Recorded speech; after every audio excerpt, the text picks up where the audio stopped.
Hey guys, so this was a highly requested video about my collage wall I DIY'd, and so I thought I would film a kind of like step-by-step tutorial about how I made this collage wall. So basically, I've kind of been redoing my room for like the past year. It hasn't been on my top list, but since I have more time now, I finally have gotten to do the things that I've been wanting to do with this room. So I had been wanting one of those Tezza collage wall kits for the longest time. So then I thought, oh, like finally I'll order one, I can put it up, it'll be awesome. Did you know that the full ones are $80? $80 for photos. And I was like, I'm not spending my money on something I could probably do myself. So I kind of just didn't look up anything, I just went with kind of how I thought I could make this work. So basically how I started was Pinterest. I love Pinterest. It's one of my favorite things to do right now. And so my key things that I searched for were like a color or thing and then like added aesthetic at the end. So like pink aesthetic, ocean aesthetic, stuff like that to kind of get like the vibe that I was going for and kind of look like those Tezza collage kits, so it wasn't looking like I took the photos, but they're more like vintagey, if that kind of makes sense. So I did that. I scrolled and scrolled, and then I made a folder on my desktop called Collage Wall, and I would just drag the pictures from Pinterest onto that desktop folder and kind of like keep them organized.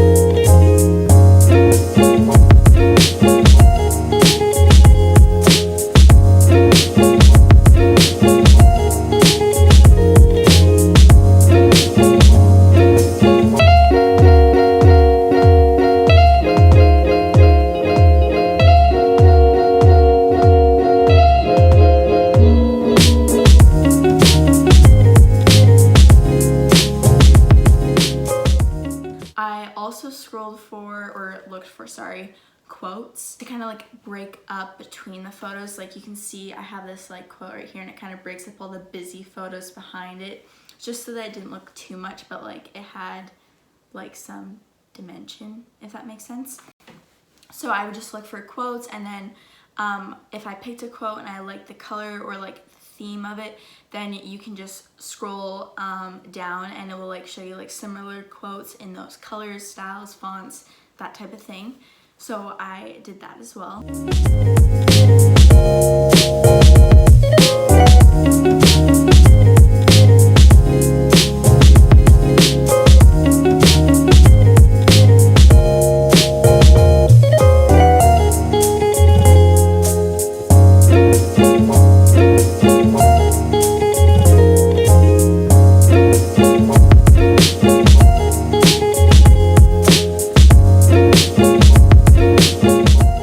Once you start pinning things, Pinterest will start curating things that you'll like. So then I would go to my home page and I would kind of just scroll through there or see if anything that popped up there that I wasn't really searching for but I liked. So I would do that as well and just literally scrolled until I found stuff.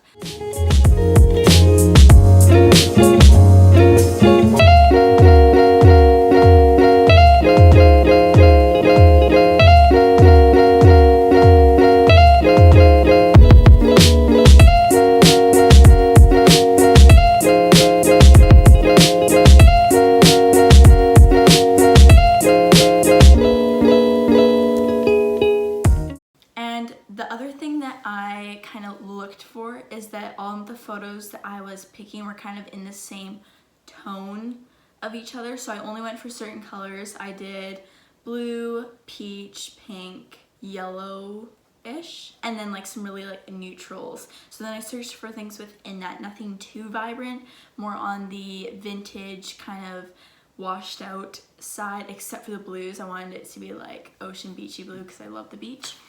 So I just kind of looked for those things in the tone that I was going for. So that's a kind of tip I would give, is like make sure that all the photos you are picking go within like the same tone of each other so that it's still cohesive even though there's like a bunch of different photos. Like I think that looks pretty cohesive as well. I also threw in some black and white photos to kind of break up the colors.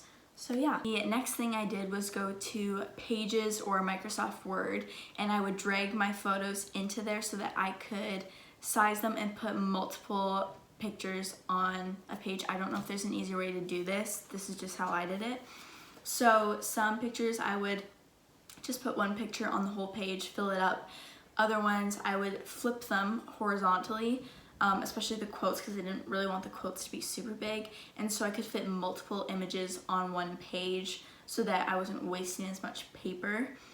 You still use a lot of paper. I'm not gonna discard that, but just so that like I wasn't throwing away as much paper, I was actually using everything that I printed out.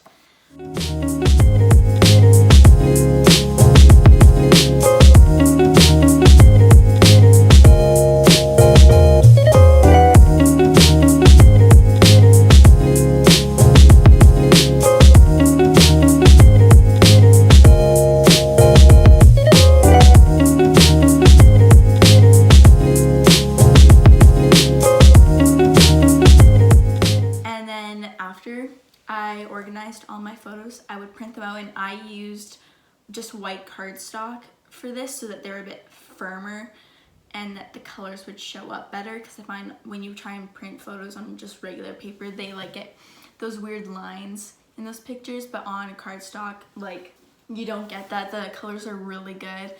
And so I would print them out, I would cut them all out, and then I would kind of lay them like just on my bed here and kind of like pictured like what would look good together, what sizes would look good together, because you want a bunch of different sizes.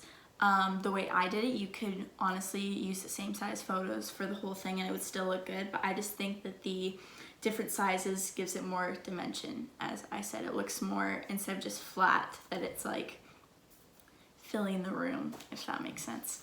So yeah, I would just cut them, and then I just used green masking tape to hang them up. I actually was gonna look for sticky tack, because that's how I used to hang things up, but they would always fall, and I did this at the beginning of quarantine, so over 6 weeks ago, and none of the pictures have fallen. So the green masking tape worked great for me. It's not gonna damage the wall, which is awesome, because I just painted not too long ago. And so yeah, I just kind of like didn't really go with like a certain plan. I would just kind of stick them, like picture them together and then stick them up. And I had to kind of do this process multiple times because I didn't know how many pictures it was going to take me to fill out the whole wall, because I went from the ceiling, that's the floor, to the ceiling. One thing I would mention that I didn't do, but if you want to be very precise, is I have an outlet and a vent on this wall, and I didn't measure between my trim and the outlet what size picture I would need. So I actually have like a little white gap because the photo I put there didn't totally fill it out because I didn't measure it.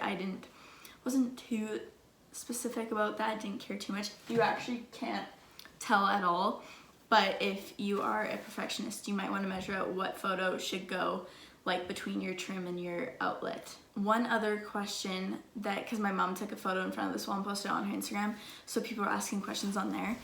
Have my pictures faded? So I found that with the cardstock, it's better quality paper, it's thicker paper, so the color came out great, and they have not faded. My window that is across, it's like not even directly across, it's like at an angle across to this wall, is very far away. So, and I also get morning light, so the sun rises on my side of the house, and so I don't really open my blinds until the afternoon when the sun is already passed, so it doesn't really get direct sunlight too often, but my pictures have not faded so far, and I've had it up for almost 7 weeks. So that's one thing. Maybe if you're like doing it to a wall that's closer to a window and maybe at an angle, they might fade a bit more, but mine haven't.